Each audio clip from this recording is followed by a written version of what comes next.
साध संगत जी, प्यार से कहना धन निरंकार जी। प्यारे साध संगत जी, दासी आज आपके चरणों में एक अरदास रखेगी। और प्यारी साध संगत जी, उसमें ये है कि हम सेवा सिमरन यदि मन से कर लेते हैं तो हमें उसका ज़रूर फल मिलता है। प्यारे साध संगत जी, ऐसे ही एक बार की बात है कि प्यारी साध संगत जी एक बहन थी। वो प्यारी साध संगत जी सत्संग से जुड़ी हुई थी। वो उनका सेवा सिमरन सत्संग में बहुत ध्यान था। साध संगत जी, वह बहन सेवा में भी बहुत ज़्यादा विश्वास रखती थी। उन बहन के दो बेटे थे। साध संगत जी, वह बहन निरंकारी कोठी पर अक्सर सेवा के लिए जाया करती थी। साध संगत जी, उन्होंने अपनी सेवा के साथ साथ घर की जिम्मेवारियों को भी खूब अच्छी तरह निभाती आई थी। साध संगत जी, जैसे जैसे समय बीतता गया वह बहन की उम्र भी ढलती चली गई और वह बूढ़ी हो गई। साध संगत जी, जब वह बूढ़ी हुई तो उन बहन का कोठी पर जाना भी बंद हो गया, क्योंकि अब वह इतना चलना फिरना नहीं हो सकता था। और प्यारी साध संगत जी, धीरे धीरे बहन वो बेड पर आ गई। साध संगत जी, क्यों कोई हमारे ये पिछले कर्म होते हैं जो हमें भोगने ही होते हैं, लेकिन फिर भी वह बहन बहुत ही हिम्मत से सिमरन में बिस्तर पर लेटे लेटे ही करती रहती। और उन बहन जी का पानी पीना है तो वह लेटे लेटे आवाज़ अपने बेटों को लगाती कि मुझे पानी पिला दो, मुझे खाना खिला दो, मुझे नहला दो, मुझे बाथरूम के लिए ले चलो। साध संगत जी, जब भी उसे किसी तरह की कुछ ज़रूरत पड़ती तो वह बेटों को आवाज़ लगा देती। और उनके बहन जी के दो बेटे थे। प्यारी साध संगत जी, उनके बेटे माँ की आवाज़ सुनकर तुरंत आ जाते और माँ की ज़रूरत को पूरा करते। प्यारी साध संगत जी, ऐसे ही करते करते कई महीने बीत गए और अब माँ आवाज़ लगाती तो बेटे भी कतराने लगे। और अब वो सेवा करते करते थक चुके थे। जब भी माँ आवाज़ लगाती तो आपस में एक दूसरे को बोलने लग जाते। एक कहता तू जा और दूसरा कहता तुम जाओ। तो प्यारी साध संगत जी, ऐसे ही वो बहुत ही कतराने लग गए। और फिर ये हुआ कि माँ 10-10 आवाज़ लगाती लेकिन बेटे नहीं जाते थे।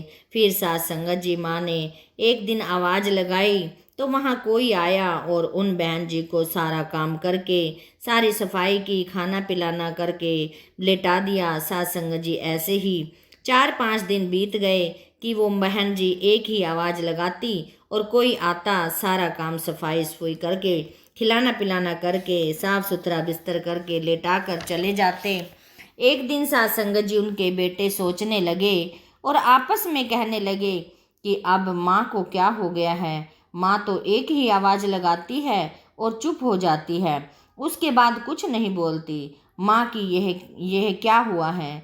चलो चल कर देखते हैं कि माँ से पूछते हैं। बेटे माँ के पास गए और पूछने लगे कि माँ, अब आप एक ही आवाज़ लगाते हो और दूसरी आवाज़ ही नहीं लगाती हो, क्या हुआ। तभी साध संगत जी, माँ ने बोला, बेटों से कहा कि बेटे, अब तुम दोनों बहुत लायक बन गए हो कि तुम मेरी एक ही आवाज़ से दौड़े चले आते हो और फिर बार बार क्यों बुलाऊं। साध संगत जी, वो दोनों भाई एक दूसरे को देखने लग जाते हैं और फिर माँ को सच्ची बात बताते हैं कि माँ, हम तो आपकी आवाज़ सुनकर आते ही नहीं हैं।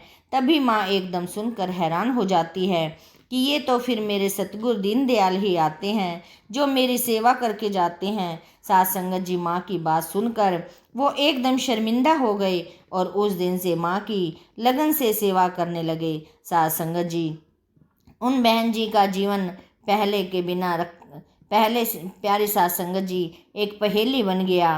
प्यारी साध संगत जी, आओ साध संगत जी, हम भी अपने जीवन को आज संवार लें, क्योंकि उन बहन जी ने सेवा करके बहुत अच्छा अपना किया हुआ था। तभी प्यारी साध संगत जी, बेटों ने नहीं सुनी तो माँ के पास बाबा जी ही खुद करके चले गए। प्यारी साध संगत जी, आओ हम भी अपना जीवन उस बहन की तरह बनाएं कि आज हम मुसीबत में हैं तो हम बाबा जी के साथ जुड़े रहें। प्यारी साध संगत जी, हर पल हर क्षण बाबा जी की याद में रहें। प्यारी साध संगत जी, यही एक अच्छी सेवा भाव का नतीजा होता है। प्यारी साध संगत जी, यदि हम मन से सेवा भाव से करते रहेंगे तो प्यारी साध संगत जी, सतगुरु माता सतगुरु बाबा जी हमारे से दूर नहीं हैं। प्यारी साध संगत जी, यही हमें जीना आ जाए, यही चलना आ जाए। प्यारी साध संगत जी, दासी भी अपने जीवन को संवार ले और साध संगत जी दासी भी अपने आप को संवार सके और साध संगत जी सिमरन सेवा के साथ जुड़ी रहे। साध संगत जी, यही दासी की भी अरदास है, दासी भी सेवा सिमरन सत्संग करती रह जाए, ये बोलती ही ना रह जाए। प्यारी साध संगत जी, दासी के चैनल को सब्सक्राइब कर देना ताकि प्यारी साध संगत जी दासी आपसे आशीर्वाद लेती रहे, आप तक पहुंचती रहे। साध संगत जी, प्यार से कहना, धन निरंकार जी।